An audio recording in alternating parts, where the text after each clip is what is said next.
तिकडे स्वर्गामध्ये शस्त्रास्त्र विद्या पारंगत केल्या, अनेक शस्त्रास्त्र मिळवले, शंकराची आराधना केली, यम धर्माची आराधना केली, मग सर्व शस्त्रास्त्र प्राप्त केले. आणि अर्जुन पुन्हा पांडवांकडे आला, धर्मराजाकडे आला. अर्जुन धर्मराजाकडे जेव्हा आला त्यावेळेला स्वतः बृहत्श्रवा सांगतायत की आता तुमचे 12 वर्ष पूर्ण होत आहेत, आता तुम्हाला पुढचा 1 वर्षाचा अज्ञातवासाचा काळ आहे. ना पाहुण्या रावळ्यांकडं ना कुठल्याही जवळच्या व्यक्तीकडे तुम्ही थांबू शकता, कारण जवळची व्यक्ती तुम्हाला आवाजावून ओळखतील. तुम्ही कौरवांना लक्षात येता कामा नये असा वेश धारण करून आणि वेगळं स्वरूप दाखवून तुम्हाला लपत हिंडायचंय 1 वर्षभर. जर लक्षात आले तर पुन्हा 12 वर्ष मध्यस्थी करता येणार नाही. जो खेळ हा युद्धाचा आहे तो न्यायाने आणि नीतीने झाला पाहिजे, किमान आपल्या बाजूने तरी. हे सगळ्यांनी समजून सांगितल्यानंतर पांडव विचार करतात आता काय करावं. काही महात्म्यांनी सल्ले दिले, मत्स्य देशामध्ये जा, तिथं विराट राजा आहे, त्या विराट राजाच्या नगरीमध्ये वेषांतर करा आणि तिथे राहा. सर्व पांडव तिकडे निघाले. वेळेनुसार सांगतोय आता, याच्यात काही लांबवता येण्यासारखं होतं पण त्याची काही फारशी गरज नाही. सर्व असणारे प्राप्त केलेले शस्त्र अस्त्र जे आहेत, अक्षय भाता आहे, अक्षय ताटली आहे, अक्षय रथ आहे, या सर्वांना रथ इंद्राकडे परत सुपूर्त केला. बाकीचे शस्त्र अस्त्र हे विराट नगरीत पोहोचण्याच्या अगोदर शमी नावाचं जे झाड आहे, ज्याचं दसऱ्याला आपण पानं वाटतो, त्या झाडाच्या खोडाला व्यवस्थित जागा केली आणि सर्व शस्त्रास्त्र त्याच्यामध्ये लपवले. 5ही जणांनी आणि द्रौपदीने सुद्धा वेश बदलला. कामाची गरज आहे असं दाखवून आणि विराट राजाच्या नगरीमध्ये काम करायचं होतं. भीम अगोदर गेला, भीमाला विचारलं तू काय, त्यांनी सांगितलं की मला कामाची गरज आहे, मला कामाला ठेवा, असं असं इकडून इकडून आलो, सांगितलं काय सांगायचं ते. राजा आहे, राजाला माणसांची गरज होती. राजा विचार करू लागला काय करू शकतो. आता भीम आहे, भीमाने पहिले डोकं चालवलं, काम तर झालंच पाहिजे पण आपल्याला भुकाची कणत निघत नाही. काम कुठलं मागितलं माहिती का, ते म्हणला आपण आचारी काम लय भारी करतोय, म्हणले काहीच येत नव्हतं त्याला, मला किचन मधलं काम द्या म्हणले. आता बघा किचन मधलं काम हा तिथं अजून भरती करायच्या ऐवजी 10 भाकरीतले 5 करणारा माणूस, पण तिथलं काम घेतलं. अर्जुन गेल्यानंतर अर्जुनाने श्रीवेश धारण केला होता. काय येतं म्हटले नृत्यकला पारंगती, कोणताही राग कोणत्याही ठेक्यात वाजून घ्या आणि त्याच्यावरची नृत्यकला माझ्याकडून करून घ्या, मी करून देतो. नृत्यकला सादर केली, राजाला अत्यंत आवडली. राजाने सांगितलं माझी जी मुलगी आहे उत्तरा, तिला नृत्यकला शिकवण्यासाठी तुझी नियुक्ती करतो. राजा वेश बदलू नये, अर्जुन वेश बदलू नये, स्त्री वेशामध्ये अंतपुरात मुलीला शिकवायचं काम केलं. सनिंद्री म्हणून त्याची बायको आहे, द्रौपदी म्हणून हे एकखटी नाही आले. कोणी 4 दिवसाने, कोणी 2 दिवसाने, कोणी आधी. द्रौपदीला 3 नंबरला पाठवलं. 2 पांडव अजून मागे थांबले. मला कामाची गरज आहे, काय करू शकते, काही नाही, मी दासीचं काम करू शकते, तुमच्या पत्नीसोबत मला दास्यत्व करू द्या. स्वतः जाऊन राणीला सांगितलं मला दास्यत्व. राणीने एक अट घातली, बाई मी तुला कामाला ठेवेल पण तुला पाहता क्षणीच तुझं सौंदर्य माझ्या मनात दचक दिवा करून गेलंय. एवढी सुंदर स्त्री तू, माझ्या पतीला जर तू भावलीस तर राजा आहे, तो जुना काळ आहे, तो तुझ्याशीच लग्नाचा हट्ट करेल आणि तुला पट्ट राणी बनवेल. असं जर होणार असेल तर तिने शब्द दिला तुमच्या पतीला मी माझा चेहरा दिसू देणार नाही. याच्यावरून एक अंदाज लावायचा द्रौपदी किती सुंदर होती. आणि म्हणून तर हे कर्ण वगैरे हे सगळे उसळ्या मारत होते, समजून घ्या. तिने शब्द दिला आणि ती त्या राजाच्या पत्नीसोबत दासी म्हणून काम करू लागली. अर्जुन मुलीला शिकवायला, भीम स्वयंपाक कलेमध्ये, सहदेव जो होता तो अश्वांची सेवा म्हणजे घोड्यांच्या शाळेचा प्रमुख बनवला आणि धर्मराजाला सल्लागार म्हणून काम दिलं, कारण धर्मराजाला धर्म कळत होता. ही सगळी माणसं रूप बदलून काम करू लागली. 4-6 महिने 7 महिने कौरवांनी प्रचंड प्रयत्न केला. हे नेमकं कुठं लपलेले, कारण अज्ञातवासात सापडले की पुन्हा 12 वर्ष वनवास. देशोदेशीला गुप्तहेर पाठवले, काही सैन्य पाठवलं, तपास केला, कुठे सापडेना. भीमाने जे नाव बदललं होते बल्लव, आणि तिथे एक कुस्तीचा आखाडा झाला. त्याच्यामध्ये प्रचंड बलवान असणारा एक बलवान कुस्तीपटू होता आणि तो हरत नव्हता. तो इतरांना डरकळ्या द्यायचा आणि तो दम द्यायचा. भीमदादाच्या जेव्हा कानावर बातमी आली, भीमदादा म्हणले बऱ्याच दिवशी हातपाय मोकळे केलेले नाही. भीमदादा स्वतःहून गेला, काही गरज होती का जायची. ह्या काळामध्ये लपायचं महत्वाचं होतं. ह्यानं गेला आणि तिथं त्या कुस्तीच्या आखाड्यामध्ये गेल्याबरोबर एका टोल्यात त्याचा बी कार्यक्रम करून टाकला. ही बातमी त्याला कौरवांना कळाली तिकडं की अमुक अमुक जो कुस्तीपटू ज्याला आजपर्यंत कोणी मारू शकलं नाही त्याला मारलं विराटनगरीत. 10 महिने पूर्ण झाले होते, 11 महिने सुरू झाले होते. त्या दुर्योधनाला डाऊट आला 100% ज्या अर्थी मारलंय त्या अर्थी जो मारणार आहे तो कदाचित भीम असू शकतो आणि पांडव विराटनगरीत असू शकतात. मग याने काही सैन्य पाठवलं. सैन्य पाठवल्यानंतर आक्रमण करायला लावलं. आक्रमणामध्ये हे पांडवांना दम कुठे हे युद्धात समोर आले. मग त्यांचा डाऊट वाढत गेला. शेवटचे 4-5 दिवस झाले राहिले की नाही त्यावेळेला यांनी प्रचंड सेना पाठवली, चतुरंगी सेना, आणि विराटनगरीवरती हल्ला केला, मत्स्य नगरीवरती विराट राजाच्या. आणि त्या हल्ल्यामध्ये खरं म्हणजे स्वतः पांडवांनी भूमिका घेतली आणि पांडवांनी त्या विराट राजाला संकटातून बाहेर काढलं. दरम्यानच्या काळामध्ये पांडवांचं खरे पण बाहेर पडलं आणि ते समोरच्यांच्या लक्षात आलं. पण द्रोणाचार्य भीष्माचार्याने दिवस मोजले आणि दिवस मोजण्यामध्ये असं निघालं की आता 12 वर्ष 13वा अज्ञातवासाचं 1 वर्ष पूर्ण होऊन आणि 3 तास उलटलेत. ते मोजण्यात आलंय. पांडव अलगद त्याच्यातून वाचले आणि त्यांनी कृष्णाचे आभार मानले. बोला गोपाल कृष्ण भगवान की जय. पांडव तिथून आता सर्वांना आनंद झाला. पांडवांचा अज्ञातवास संपला. पांडव हस्तिनापूरला नाही गेले परत. इंद्रप्रस्थ सुद्धा त्यांनी ताब्यात घेतलं होतं. वारणावती ताब्यात घेतली होती. हे 2 नगरी यांनी उभ्या केलेल्या होत्या. वारणावतीवरल्या लोकांचं प्रचंड यांच्यावर प्रेम होतं. इंद्रप्रस्थ आणि मयसभा ही पांडवांनी उभी केली होती. त्याच्यावर ते अधिकार गाजवत होते ते कौरव. द्रुपद राजाने सांगितलं, सासरा आहे शेवटी द्रुपद राजा. द्रुपद राजाकडे स्वतः पांडव तिथे जाऊन राहिले. द्रुपद दुष्टदुम्न यांनी त्यांची चांगली व्यवस्था केली. भगवान श्रीकृष्णाला बोलून घेतलं. शल्य भेटीला आले. दुष्टदुम्न, शल्य, द्रुपद राजा, पांडव, कृष्ण, बलराम हे सगळे एकत्रित येऊन चर्चा करू लागले. आता काय करावं? सगळे म्हणू लागले थोडं शांततेत राहा. ते स्वतःहून जेव्हा काहीतरी विषय काढतील बघू. इकडे कौरवांची सुद्धा चलबिचल व्हायला लागली. आता हक्क मागतील. वेळ कमी बरं, पटपट ऐकून घ्या. हक्क मागतील. आता काय करावं? मग सगळे कौरव एकत्र आहे, कर्ण एकत्र आहे, शकुनी आहे आणि सगळे असणारे धर्मराज आहे, म्हणजे द्रोणाचार्य, कृपाचार्य, धृतराष्ट्र आहे. सगळ्यांनी एकत्रित विचार केला की यांना राज्य मिळवून द्यायचं नाही. मग काय, युद्धच आटळेल, दुसरं काय. शेवटी कृष्णाने सल्ला दिला, एक असणारा दूत पाठवा. मत काय ते तर विचारा. दूत गेला आणि दूत म्हणू लागला पांडवांचं अर्ध राज्य पांडवांना परत द्या आता, असा निरोप द्यायला आलोय. यांनी दिलेल्या प्रतिक्रिया अशा आहेत, पांडवांचं अर्ध राज्य सोडा, मी सुईच्या टोकावर बसेल एवढी सुद्धा जागा देत नसतोय. हेच वाक्य पुढे देवाला पण वापरलं. शुच्चमाग्रम न दास्यामी विना युद्धेन केशवः. सुईच्या टोकावर बसेल एवढी युद्ध केल्याशिवाय देणार नाही. हा प्रस्ताव घेऊन तो दूत परत आला. तोपर्यंत दुर्योधनाने सैन्य जमवाजमी सुरू केली होती. अर्जुनाने पण सैन्य जमवाजमी सुरू केली होती. पांडवांचं जे सैन्य आहे ते 7 औक्षहेने एवढं जमा झालं होतं आणि कौरवांचं जे सैन्य आहे ते 11 औक्षहेने एवढं जमा झालं होतं. कौरवांचं सैन्य जादा होतं. आता तो दिवस उजाडला ज्या दिवशी दुर्योधन आणि अर्जुन दोघंही देवाकडे गेले देवाचा पक्ष मागायला, देवाचं सैन्य मागायला.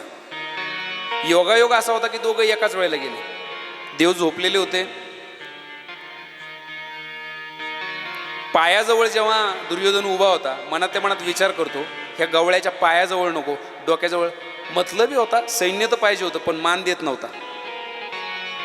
गवळ्याच्या पायाजवळ वाकायची आपल्याला गरज नाही म्हणून डोक्याजवळ जाऊन उभा राहिला. आणि अर्जुन आले. अर्जुन नंतर आले होते. अर्जुनांनी पाय हातात धरले, पायाजवळ बसले आणि पाय असे दाबून चुरू लागले. देवाला जाग आली. पहिली नजर जो पायाकडे त्याच्यावर पडली. आता उशी आहे डोक्याखाली आणि समोर पायाजवळ जो तो आधी दिसणार. उठल्या विठल्या विचारला, अरे पार्थ कधी आलास? देवा आत्ताच आलोस. ह्याला जळपाट झाला आणि म्हणलं, अहो पण मी आधी आलतो, तुम्ही मायाशी नाही बोलले. देव म्हणले, मी काय करू, मला डोळे उघडले उघडले हा दिसला. म्हटले पण मी आधी मागणार आहे. म्हटले तुम्ही मागा पण माझं ऐकून घ्या. माझं अवतार कार्य संपलं. कधी? शिशुपाल आणि वक्रदंताला मारलं त्या दिवशी माझं अवतार कार्य संपलंय आणि मी ठरवलंय शस्त्र हातात घेणार नाही. मी बिगर शस्त्राचा एका बाजूनं आणि माझी चतुरंगी सेना एका बाजूने. काय पाहिजे बोला. दुर्योधनाला मागायचा अधिकार आधी होता, साहजिकच तुम्हाला कळालं असेल. तो म्हटला आता हा जर शस्त्रच हातात घेणार नाही याचा उपयोग तरी काय. पण काही माणसं फार माइंड मास्टर असतात ना, त्यांचा सल्ला चतुरंगी सेना सोडा, अख्ख्या विश्वाला पुरून उरले एवढा ग्रेट असतोय. आणि त्याच्यातलेच देव अति धूर्त अति चतुर. चतुरा तो शिरोमणी गुण लावण्याची खाणी. चतुरा तो शिरोमणी, चतुर देव आहे, न सांगता कळू येते अंतर, सगळं कळतं देवाला. मी फक्त सल्ला देईल बुवा. ते म्हणलं मला सैन्य पाहिजे. देव म्हणले तथाच तू. अर्जुन म्हणलं देवा मला फक्त तूच पाहिजे. देवाला आधीच कळून चुकलं होतं हेच होणार आहे. एवढं सगळं झाल्यानंतर आणखी सैन्य जमव राजा महाराजांची भेट हे सुरू असताना परत एकदा सर्व द्रुपद पांडव सगळे एकत्र बसले. कुंती मातेची इच्छा होती अजून एकदा मध्यस्थी करून पहा, शांतीदूत म्हणून कोणाला तरी पाठवा आणि हे भांडण मिटवा. आणि या वेळेला अर्ध राज्य मागू नका. कुंती म्हणते भांडण नकोय त्या आईला, आणि धर्माचंही तेच मत आहे. धर्मराज म्हणतात आई मी तुझ्या मताशी सहमत आहे. काय करायचं? काही नाही, फक्त मोजून 5 गावं मागून घ्या आणि त्याच्यातली 3 गावं त्यांच्या मनाने देऊ द्या. वारणावती आणि इंद्रप्रस्थ आपल्याला मागून घ्या. हे मत कोणाचं आलं? अर्जुनाचं आलं. हा सगळा विषय झाला आणि शांतीदूत म्हणून आता कोणाला पाठवलं? भगवान श्रीकृष्ण स्वतः गेले. शिष्टाई करण्यासाठी जेव्हा भगवान श्रीकृष्ण निघाले, त्यांच्याबरोबर काही सेना आहे, भगवान श्रीकृष्ण आहे. आणि ज्या वेळेला कौरव सेनेमध्ये ते पोहोचतात, कौरवांच्या हस्तिनापूरमध्ये पोहोचतात, सर्व प्रजेला प्रचंड आनंद होतो, कारण भगवान श्रीकृष्ण येत आहेत. सर्व गर्दी करू नये, भोळी बाबडी जनता दर्शनाला आहे. कोणी सड्या रांगोळ्या टाकलेल्या आहे, ज्याचा त्याचा भाव आहे. परमार्थ एक विशिष्ट भावाच्या उंचीहून मोजला जातो. कोणी अष्टसात्विक भाव जागृत करून रडतंय. सुलभा आणि विदुर त्या गर्दीमध्ये कुठेतरी वर डोकं काढू नये. देव आमच्याकडे पाहतील, आम्हाला नमस्कार करतील. देवाला लांबूनच नजर टाकली तर विदुर कळून चुकलं होतं. विदुरांनी हस्तिनापूर सोडलेलं आहे आणि नदीच्या काठावरती, गंगेच्या काठावर सुलभा आणि विदुर तिकडे राहत आहेत एका कोपीमध्ये. आणि म्हणून मी मगाशी तुम्हाला उल्लेख केला, 70 लाख रुपयाचा पलंग असून सुद्धा मायकल जॅक्सन 2 तास सुद्धा नीट झोपू शकत नव्हता. ही स्थिती आहे. करोडोची प्रॉपर्टी असल्यानंतर सुद्धा 1 तासाची कोयना झोप, त्याच्यासाठी परमेश्वराची कृपा लागेल, झोपू शकत नाही. माझं बोलणं समजून घ्या, आपण किती भाग्यवान आहे. कुठेतरी शरीर नावाच्या प्रॉपर्टीशी जुळतं मिळतं घेऊन कधीतरी माघार घेता येईल का? 1 पाऊल मागे सरकता येईल का? भांडणाला बाजूला ठेवता येईल का? आनंदाचं जीवन जगता येईल का? भूमीवरी पडावे, ताऱ्याकडे पाहावे, जमिनीला पलंग मानता येईल का? आकाशाकडे पाहता येईल का? दिन दुंबळे आदळ्यापर्यंत पोहोचता येईल का? न बोलता येणाऱ्या निसर्गाला खत पाणी घालता येईल का? मुक्या जनावरांची सेवा होईल का? थोडी तरी हा कधीतरी विचार जागा. कथा नेमकं कशासाठी आहे? टाइमपास आणि खिचडी. माझं बोलणं नीट आहे का? माफी मागून बोलतो, ह्याच्यासाठी नाही. कुठंतरी जुनं आणि नव्याचं कॉम्बिनेशन करायचंय. महाभारत, त्या दिवशीच डॉक्टर बनगडींनी तुम्हाला सांगितलं, महाभारत तुमच्याशी तोला. तुम्ही कुठे? महाभारताशी मॅच करून पहा. तुमचा दुर्योधन होता कामा नये, तुमचा धृतराष्ट्र होता कामा नये, तुमचा अर्जुन भीम सुद्धा होता कामा नये. तुमचा धर्म असला पाहिजे, कारण पांडव धर्मांच्या आज्ञेत आहे. हेच तुम्हाला जगायचंय. नाही तर तुम्हाला कोणी वाचू शकत नाही. किती चतुर असू द्या तुम्ही, किती संपत्ती असू द्या तुमच्याकडे, तुमचं पतन निश्चित आहे. संपत्तीचा आनंद पाहिजे असेल, परमार्थ सोबत संपत्ती कमा. नुसती संपत्ती नको. काही लोक इतके गरीब आहे, फक्त पैसा आहे, ना मित्र ना नातेवाईक ना परिवार, कशालाच किंमत नाही, फक्त पैसा. आणि तोही शेवटी सोडून ज्याला जायचे तो.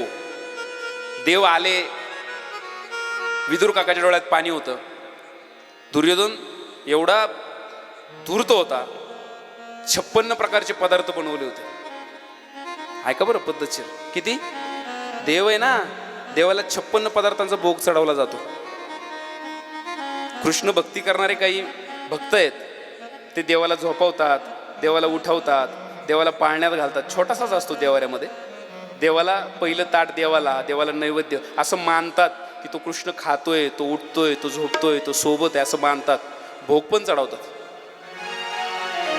आणि त्यांचं जीवनच वेगळं आहे, मस्तीच वेगळी, चार्जिंगच वेगळी, ऊर्जाच वेगळी. काजू बदाम पिस्ता अंजीर याने आलेली मस्ती नाही, भगवत भक्तीची मस्ती नाही, रेटतच नाही तो. सर्व भक्तांनी डोळे भरून पाहिलं. विदुर काकाला सुद्धा तसं वाटलं, ह्यांनी 56 पदार्थ बनवले होते. 56 खरंच बनवले होते असं ते त्याच्यात लिहिलंय. अलीकडे नसतं बरं तसं. आता अलीकडे काही हॉटेलांना फक्त नाव आहे 56 भोग पदार्थ 10-12 त्याच्यापेक्षा नाव आहे फक्त 56 भोग. असतील सगळं गोळा केल्यावर बडीशेप बिडीशेप सगळे एकत्र केल्यावर होतील ते. 56 भोग आहे आणि देवाला आमंत्रण आहे. देव परखडपणे बोलणार आहेत. देवाने सांगितलं, दुर्योधना, अरे आतताईपणानं तुझं नसणार राज्य तू आपलं करून त्याच्यात उगवलेलं अन्न मला खाऊ घालतोस. विष आहे ते. तुझ्या घरच्या अन्नाला सोड, मी शीतभर भाताला सुद्धा स्पर्श करणार नाही. हे वाक्य लक्षात ठेव. तोंडावर बोलून दाखवलं. मग कुठे खाणार आहे? बरं देव आहे. देवाला खायला काय लागतं? तितका वेळ नाही मला, पण डायरेक्ट घेऊन जातो. शिष्टाई करण्याच्या अगोदरचा जो मुक्काम आहे तो नदीच्या काठावरच्या विदुर काकांनी स्वप्नातही विचार केला नव्हता की देव आपल्याकडे येतील. विदुराच्या घरी गेले. सुलभा आतमध्ये आहे. स्वयंपाक चालू होता. गरीबी हरवी मधुकरी मागून आणलेल्या कन्या त्याचा भात बनवत होती. कुठे भात आहे, कुठे केळीचं वर्णन आहे. देवाला पाहिलं, भाविभोर झाली. तुम्हीच कल्पना करा. तसं जगाचा मालक आहे आणि तो विदुराच्या घरी. बायको भाविभोर झाली. काही कथा मांडणाऱ्याने अशी कथा मांडली, केळी सोलून खायला देत होती. केळी सोलून देवाला देणार होती, म्हणजे ती केळी, पण तिच्याकडून उलट घडलं. इतकी भावविभोर झाली. डोळ्यात पाणी होतं. अष्टसात्विक भाव होते. केळी सोलली आणि गर कचऱ्यात टाकला आणि साल्ट देवाच्या हातात दिले. बरं देणाऱ्याचं जाऊ दे, पण खाणारा तरी धोरणात असावं का नाही? हो, त्यांनी बी ती खाल्ली. ते कन्या खाल्ल्या, ते साल्ट बी खाल्लेत. मी कालच वाक्य वापरलं, देव प्रेमाचा भुकेला ना हाची दुष्काळ तयाला. त्याला प्रेमाचा दुष्काळ आहे. तिथलं अन्न खाल्लं.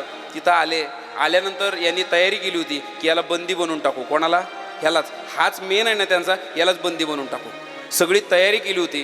देवाने मध्यस्थी करून सांगितलं, दुर्योधना, इतका पण स्वार्थी बनू नको. आता एक काम कर, आधी तुमचा तह होता अर्ध राज्य, मी कृष्ण बोलतोय, मी शब्द देतो, 5 गावावरती भांडण मिटवेल धर्म. तू फक्त 5 गावं दे. त्याच्यात इंद्रप्रस्थन वारणावती त्यांची ठरलेली आहे. 3 गावं तू दे, भांडण मिटून घेतो. तिथंही याचा अहंकाराचं वाक्य, शुच्च माग्रम न दास्यामी, सुईच्या टोकावर बसेल एवढं सुद्धा देत नसतो म्हटले, आणि तुला सुद्धा इथून जाऊन देत नसतो. हा सगळा प्रकार जेव्हा घडला की नाही, त्यावेळेला भगवंतांनी चतुर्भुज रूप धारण केलं. मूर्खा, मारायचं म्हटलं तर 1 मिनिटात मारेल, पण नियमानुसार मारायचं काम चालू आहे. उद्या कोणी नाव ठेवायला नको. देवाने डायरेक्ट मारले. तुमच्या चुका, तुमचे गुन्हे, तुमचा मतलबीपणा, तुमचा अप्पलपोट्यापणा समाजाला दिसू द्या. मग ते आतताई हे लक्षात येऊ द्या. आणि मग देवाने जे केलं ते योग्य आहे असं जेव्हा जनता म्हणेल तेव्हा मला बरं वाटेल. नाही तर हा त्रास आहे. हा विषय झाला.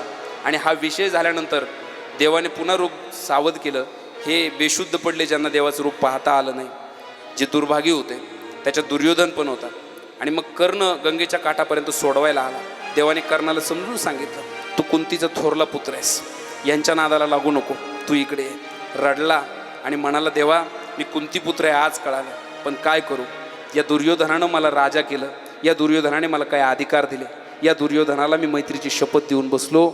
आता माझं जे नशीब असेल ते देवा, पण इतका पुढे आलो या रस्त्यावर की मी आता दुर्योधनाशी विश्वासघात करू शकत नाही. आणि एक विनंती आहे, मी पांडवांचा भाऊ आहे, हे शेवटपर्यंत तुमच्या मनात राहू द्या, कोणाला सांगू नका. रडला, देवाच्या पाया पडला. कर्ण त्याचं नाव आहे. आणि देव त्या ठिकाणी पुढे निघून आले. देव पुढे निघून आले. आता मात्र युद्धाची तयारी अटळ आहे. उद्या युद्ध होणार आहे. कौरवांचा नाश होणार आहे आणि कथा विरामाकडे जाणार आहे. आजच्या दिवसासाठी आज कथा कर्ण देवाला सोडवायला येतात इथपर्यंत विराम पावेल. उद्याची कथा बरोबर उद्या संध्याकाळी 7 वाजता